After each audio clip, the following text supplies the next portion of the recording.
Missiles and drones are flying in the Red Sea, disrupting one of the world's key trade arteries and a choke point for energy shipments headed for Europe. Attacks by Yemen's Houthi rebels over Israel's war with Hamas are posing a new threat to the future of energy supplies to the 27-country European Union, which relies on imported natural gas to power factories, generate electricity, and heat homes. Tankers carrying liquefied natural gas, which is super cool to travel by ship instead of pipeline, routinely pass through the Red Sea. And several shipments to Italy already have been cancelled. It's causing anxiety, especially as Europe still is grappling with the fallout from an energy crisis after Russia largely cut off natural gas to the continent over the invasion of Ukraine.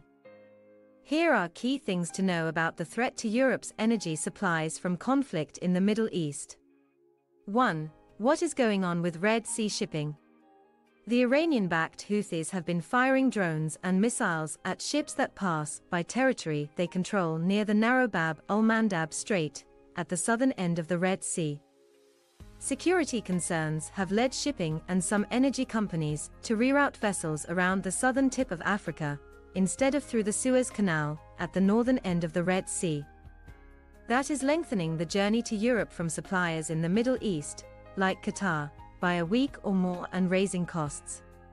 Around 70% of LNG shipments from Qatar that were headed for Italy's major terminal on the Adriatic Sea were cancelled in January. Last year, Qatar supplied 40% of Italy's LNG.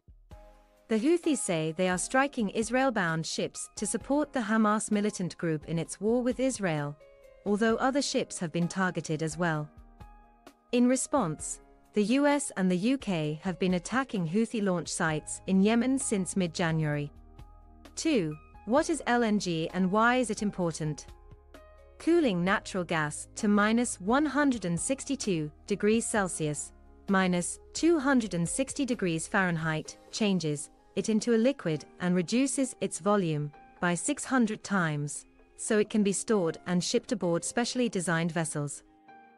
Upon arrival, it's reheated into gas and transported by pipeline to distribution companies, industrial consumers and power plants.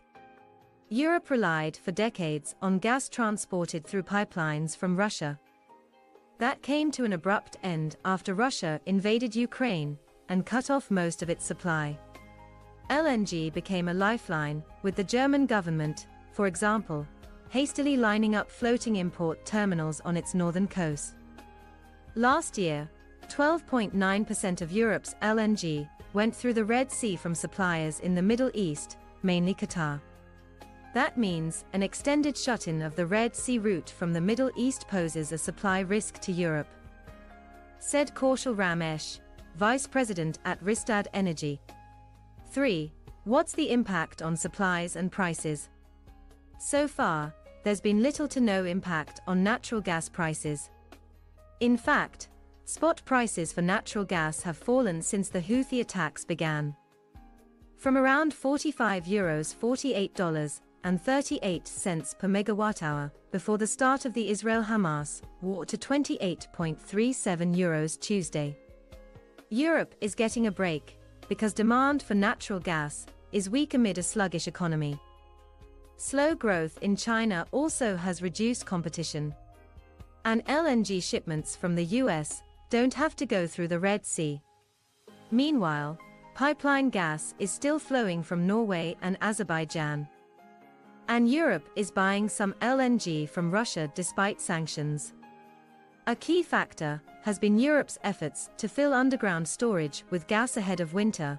Storage is over 70% full with most of the heating season over. That means the price impact will be delayed until Europe's gas storage has been drawn down sufficiently, Rystad's Ramesh said. Things were different in 2022, when the war in Ukraine began. Russia's cutoff sent gas prices rising sharply, surging inflation to record highs and helping drive a cost-of-living crisis. European governments and companies raced to secure alternatives. But now, Europe's gas market is well supplied, said Simone Tagliapietra, an energy analyst at the Bruegel think tank in Brussels. Abundant storage means a very good buffer against any interruptions or delays in gas shipments. 4. What could go wrong? There are fears the Israel-Hamas war could spread to other countries in the region, particularly Iran, and lead to disruption of shipping through the Strait of Hormuz at the end of the Persian Gulf. That's a key route not just for LNG, but for oil, too. So far, Iran and the US, Israel's key ally, have indicated they want to avoid a wider war. But the invasion of Ukraine has shown that in the unsettled state of the world, unexpected things can happen. There is always a but, Tagliapietra said. The risk is an escalation that affects the Strait of Hormuz. 5. How important is US gas to Europe? US gas exports rose sharply after Russia invaded Ukraine in February 2022, and the Biden administration has celebrated deliveries to Europe and Asia as a key geopolitical weapon against Russian President Vladimir Putin. Since then, President Joe Biden has paused approving new proposals for LNG export terminals. The pause would allow officials to study the impact of LNG projects on climate change.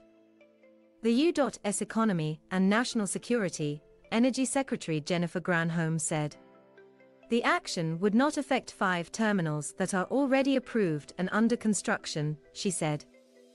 Industry association Eurogas called Biden's action alarming and said US gas imports are set to play a crucial role for European energy security in case of possible shortfalls. Analyst Tagliapietra said, however, that with plenty of new export capacity already approved, Biden's decision would have no short-term or even medium-term impact on Europe. US LNG capacity has doubled since exports began in earnest less than a decade ago, and it's set to double again under already approved projects. The wisdom of investing more money in fossil fuel infrastructure is also being debated in Europe, which aims to cut greenhouse gas emissions by 55% compared to 1990 levels by 2030. Europe's gas demand is expected to fall 8% over 2022 to 2026 as renewable energy like solar and wind power is scaled up. Expanding LNG infrastructure in the USA and in the EU is a high economic risk that will very likely end up as stranded assets, said Claudia Kempfert, an economic expert at the German Institute of Economic Research and professor at Leuphana University.